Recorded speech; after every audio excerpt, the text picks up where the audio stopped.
Iran ने रूस की यूक्रेन जंग के अंदर बड़ी मदद की थी। जब रशिया हार रहा था तो ईरान ने हजारों की तादाद में ड्रोन रशिया के हवाले किए और रशिया ने उन्हीं ड्रोन की मदद से यूक्रेन के अंदर कहर मचा दिया था। अब उसी ड्रोन के बदौलत रशिया ईरान को एक बहुत बड़ा इनाम देने वाला है। यह इनाम है सुखोई 35 फाइटर जेट का। जी हां, ईरान पिछले 50 सालों से ऐसे फाइटर जेट ढूंढने को तरस रहा था और यह इनाम अब रशिया ईरान को देने जा रहा है। रिपोर्ट के अंदर यह दावा किया गया है कि ईरान को सुखोई 35 फाइटर जेट रशिया अगले हफ्ते डिलीवर कर देगा। सुखोई फाइटर जेट चौथी पीढ़ी का फाइटर जेट है। पूरी दुनिया के अंदर सुखोई 35 जहाज को आसमान का गिद्ध कहा जाता है, जो फजा के अंदर दुश्मन के टारगेट्स का पल भर के अंदर सफाया कर देता है। बताया यह जा रहा है कि ईरान के अंदर जब ये जहाज पहुंचेंगे तो ईरान इस जहाजों की खेप और इन जहाजों का नाम सुपर फ्लाइंग रखेगा। ईरान के लिए ये फाइटर जेट बहुत ज्यादा अहमियत के हामिल है। उसकी वजह यह है कि ईरान पिछले 50 सालों से कोशिश कर रहा था कि उसे मॉडर्न जहाज मिले, सुखोई 35 जहाजों की तर्ज पर उसे खतरनाक जहाज मिले ताकि वो अपने दुश्मन अमेरिका और इजराइल का मुकाबला शाम और इराक के अंदर कर सके।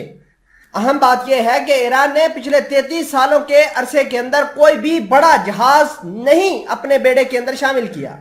ईरान को आज से 37 साल पहले अमेरिका ने F-14A टॉम कैट्स जहाज दिए थे।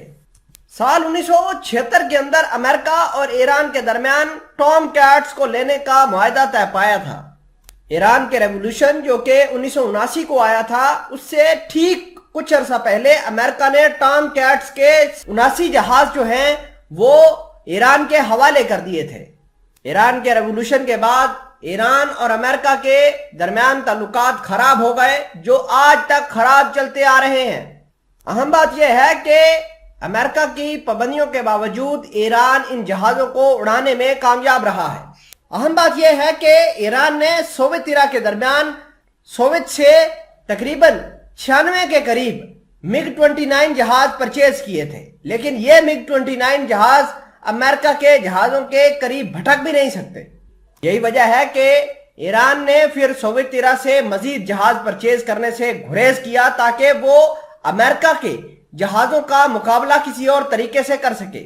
और यही वजह है कि ईरान ने अपने हथियार, खुसूसन अपना मिसाइल डिफेंस सिस्टम, अपनी नेवी और अपनी जो ग्राउंड फोर्सेस है उसको बढ़ाया, जबकि उनकी एयरफोर्स वहां पर स्टेगनेंट रही। इससे पहले ईरान लंबे अरसे से रशिया से सुखोई 35 जहाज मांग रहा था, लेकिन इसी बीच यूक्रेन जंग होती है और यूक्रेन जंग की वजह से ईरान को अपॉर्चुनिटी मिल रही कि वो रशिया की मदद करे और बदले में सुखोई 35 की डील पक्की कर ले, और ऐसा मुमकिन हो गया है।